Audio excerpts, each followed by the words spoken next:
engaging with the third parties, whether they are your suppliers or your customers and your vendors directly, is actually quite helpful. I find that a lot of the compliance programs and questionnaires, if they are sent directly to the third party you engage with, you get better quality of answers and you get a better read of how they operate and what they do. So especially, I think one key change we made years ago was to avoid sort of a checklist questionnaire style box. Contract becomes the most crucial part.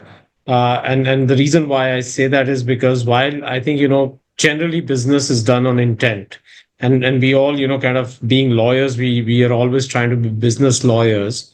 But it's when the disputes happen, when the problems happen, is when people pick up the contracts. And when the contracts are picked up, that time you cannot say that, oh, I looked at it from a business perspective, and I was trying to enable the business to happen, because when things go wrong, then that time, that's not an excuse. Having relationship with a vendor is really complete of art, meaning you really have to do the proper KYC. And then that means you just go all the way, because I don't know in any other jurisdictions, but in Indonesia, indemnifications, yes, it's good when it's written down properly, and then it's well simulated from any angles, right? Then what if not scenario.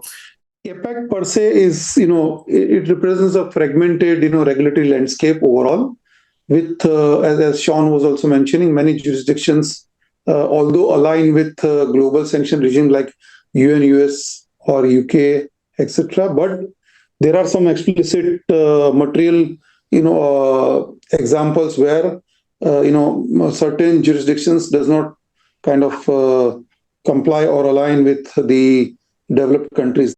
Is a very diverse jurisdiction. So just looking at Australia, New Zealand, there is a culture that you will deal with that is slightly more akin to what you will find in Western Europe, very loosely called, right?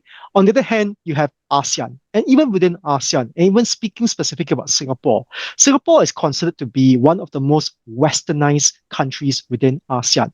And there's a certain expectation that when you come to Singapore, you can somehow adopt the very same kind of approaches that you would adopt, say, in any other Commonwealth jurisdiction or in the UK. So contracts and audits are fundamentals for ethical governance, and in APAC, regulatory complexity is rising. That's why EU and German laws recently, they require monitoring indirect supplier in Asia as well. And non-compliance in some cases can lead to fines up to million euros or global turnover.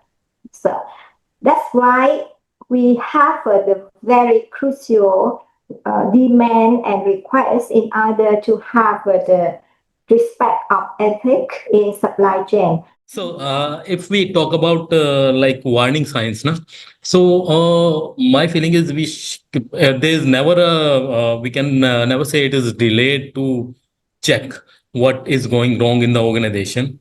So basically, I would like to divide the stages into three parts. First is when we are onboarding the vendors. Then second is when it is a continuous working with the vendor. And then third part is when it is all payment and all those stuff going to the vendor.